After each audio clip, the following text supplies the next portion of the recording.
Good day, folks. I'm Dustin Cormier. This is How to Rock Astrology. We're going into part 2 of the introduction of Light on Relationships, the synastry of Indian astrology.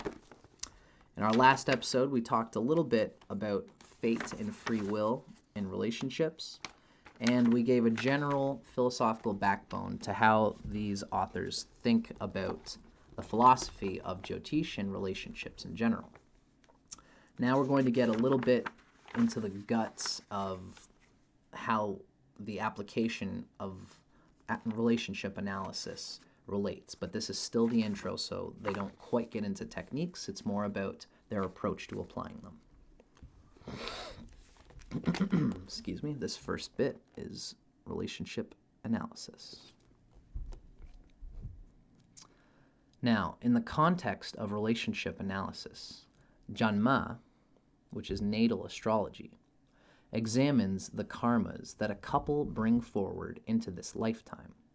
And Prajna, which is horary astrology, Prajna literally means question, evaluates the present karmic prospects of their relationship dance.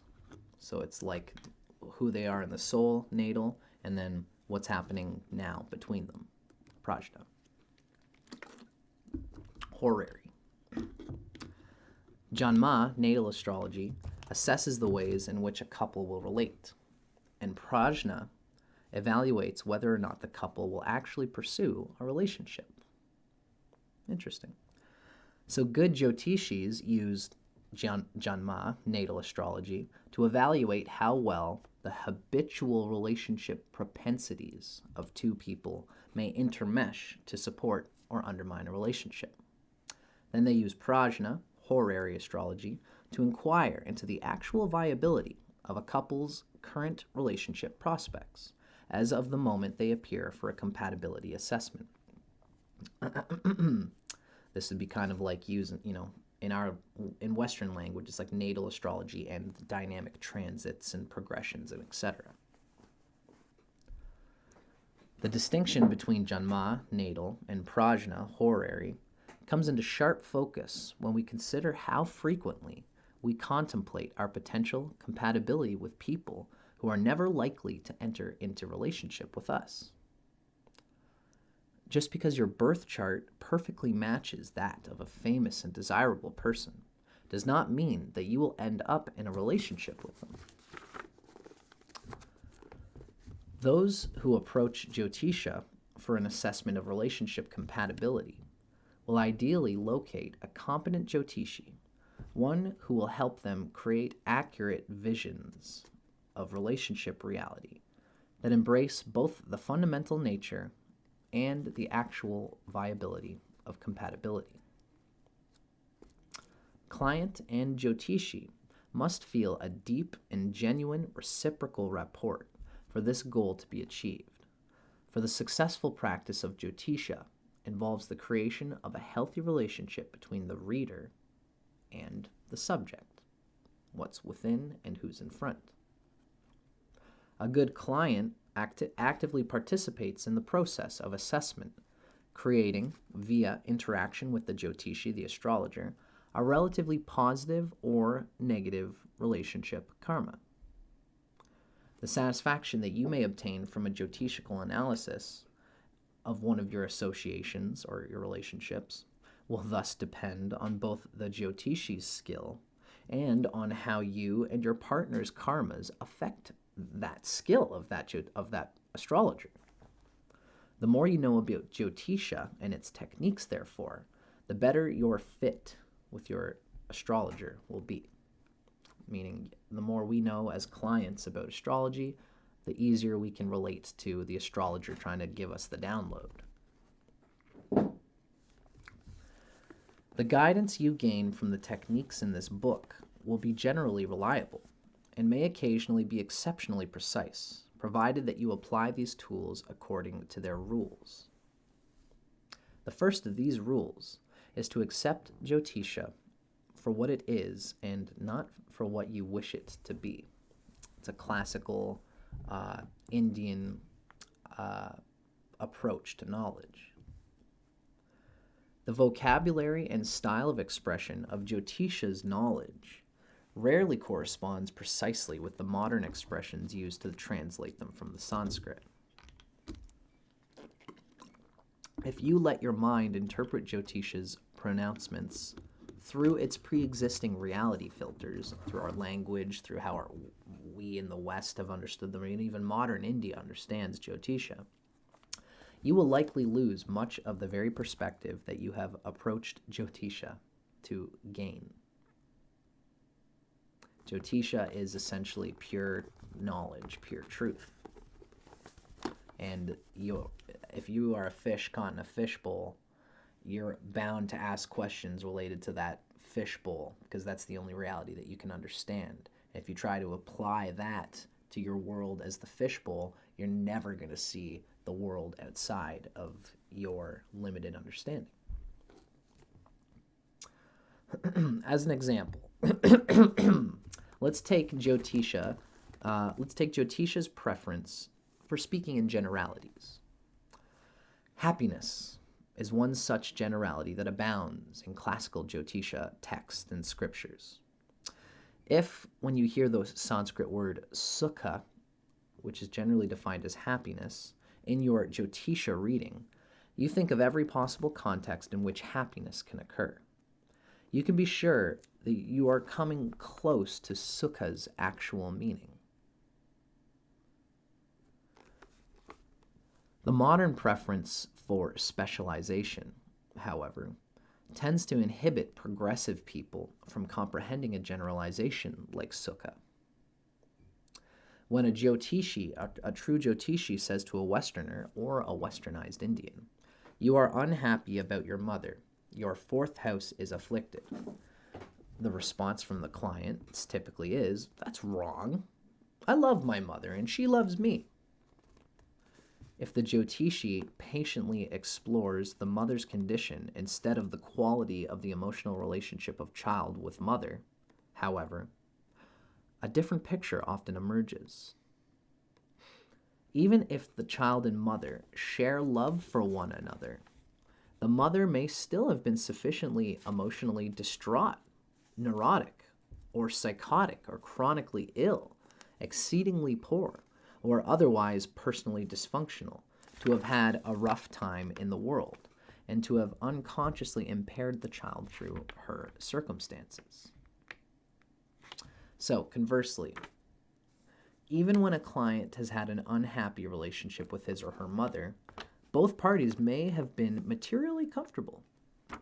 The mother may have led a thoroughly happy and satisfying life from her own point of view. Any of these, or the many other permutations of your mother's life experience, as well as your experience of your mother and her life circumstances, may enhance or diminish your state of mother sukha. The reality of you and your mother is what it is, and fate will give different experiences of the sukha that's available to the bones of that situation.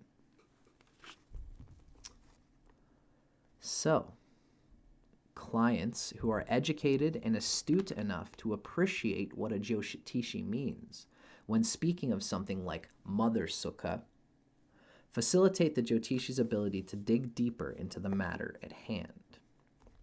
This is why it's not really enough to understand the fourth house as being happiness, and then having an affliction in the fourth house. An astrologer says to you, "Oh, you have unhappiness at home with the mother." This is what the authors are saying, is that the word happiness does not necessarily define what's happening there. So,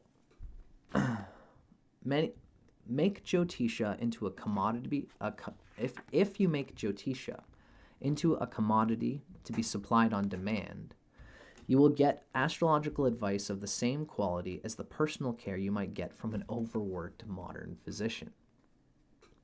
The same tendencies that have conditioned the modern general public to consult general practitioners chiefly to get referrals from them to medical specialists are now also beginning to influence Jyotisha.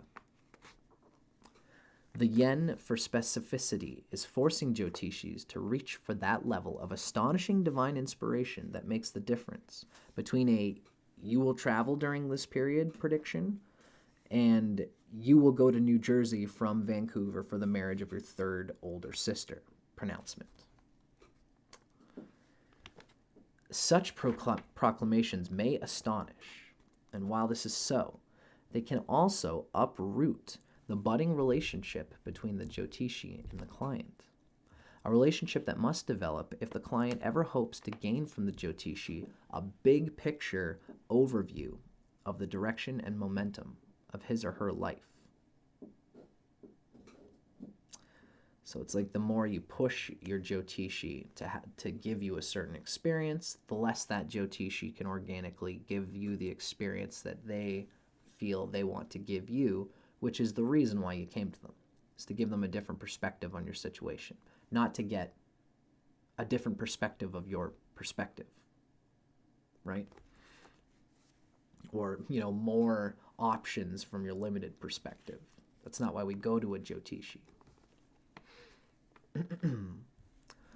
Another rule of relationship analysis, perhaps the most important of them all, is never to use Jyotisha as a careless excuse to break a relationship. This is what I said at the introduction of this series. Jyotisha was designed to enhance your sense of responsibility, not to promote the kind of irresponsibility that a certain man, let's call him Jack,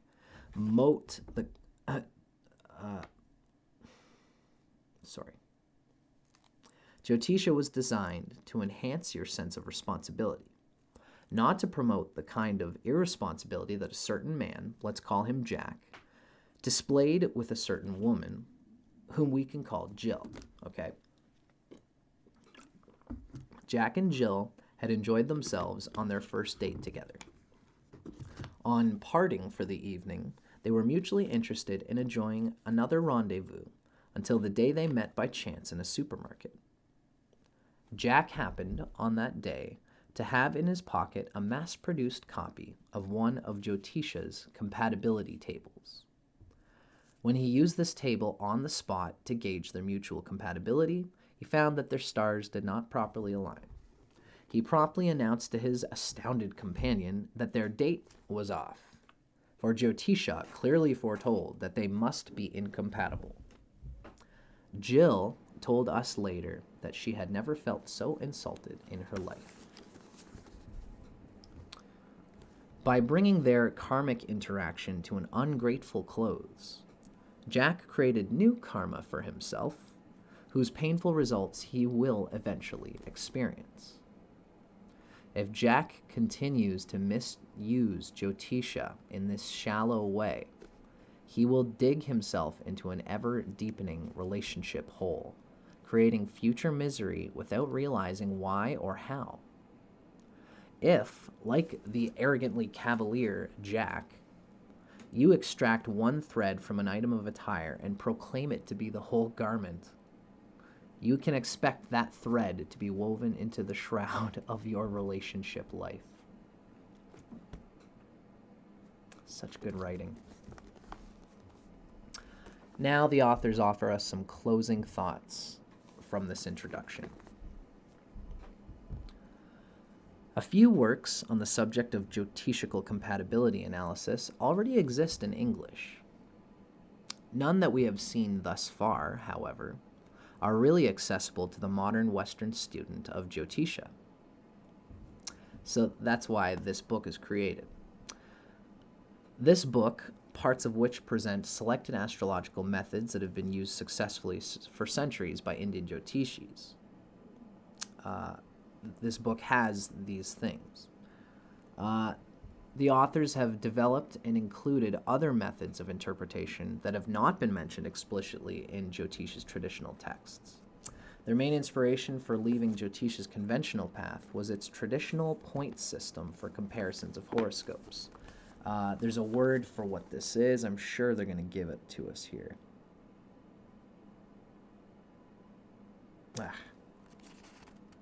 I thought they would, but I guess they're not going to give us the word.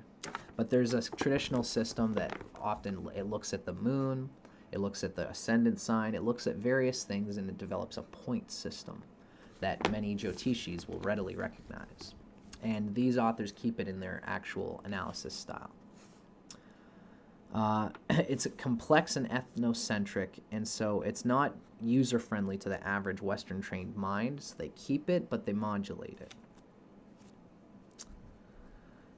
They also deliberately limited the extent to which they discuss in an examination of the seventh house of two individuals who become involved with each other, because they've included only that natal chart material they believe is essential to meaningful compatibility analysis. And their purpose is to focus on relationship skill.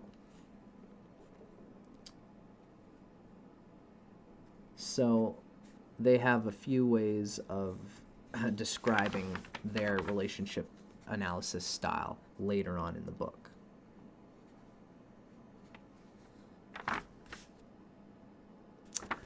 And their idea is that a nodding acquaintance with the principles presented in the book will make it easier for you to understand Indian relationship paradigms and to scrutinize the skills of the Jyotishi that you may consult for relationship advice. If you're astrologically inclined, a thorough study of all the techniques of Jyotish relationship analysis can provide you with valuable tools for evaluating all types of human relationships. Essentially, in the book, they focus on the marital aspects, expanding marriage from the customary legal binding contract to include all marriage dynamics, as even the live-in and common law arrangements.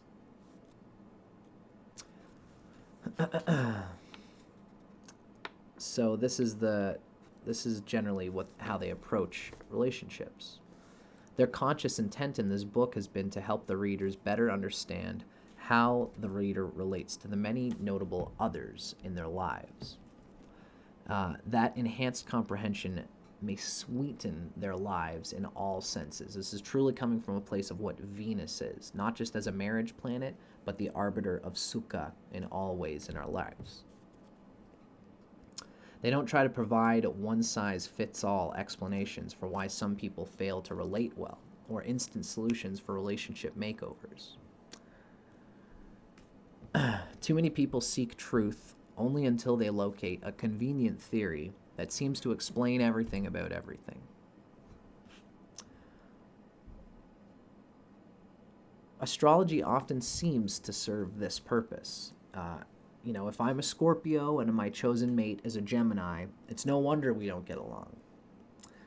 This sort of astrology, quote unquote, lets us use prefabricated horoscope interpretation to save us from actually having to make meaningful changes in relationship interactions in our lives. We recommend that you resist this temptation, just as in this work we have resisted the temptation to try to create one grand, unified affinity theory.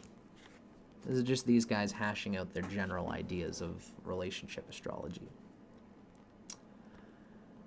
In the ancient parable of the blind men and the elephant, each man is a blind man, and each man drew a mistaken conclusion about the elephant's totality after perceiving a different part of the pachyderm of its body.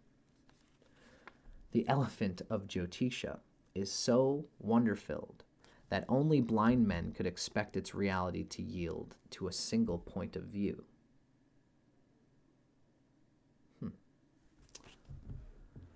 This volume is a book of essays, each presenting one perception of that pachyderm, and hopefully they'll unite within you into some handsome tusker. Jyotisha, a faithful celestial mirror of life, is no more symmetrical than the life it mirrors. Take pleasure in each vista, and let your soul supply the inspiration that will revive that elephant of the truth. Atop it, you may then tour your relationships enjoyably and effectively, probing for the happiness that lies within them. Wonderful and lovely style of philosophy and writing. It's very uniquely Indian, but wonderfully integrated into the Western consciousness. As, these guys live in, I know that Robert Svoboda lives in New Mexico. And Hart to Fouw actually lives in Toronto, Canada. I deeply hope that you guys enjoyed this reading of the last bit of the intro. Check out the next part of our series. We're going to be talking about the last bits of unfolding this wonderful introduction. We've gone through the introduction. Chapter 1 of this book is, in particular, the next bit that I'd like to get into that is worth us talking about on my channel. See you then on the next one, folks. I hope you enjoyed this.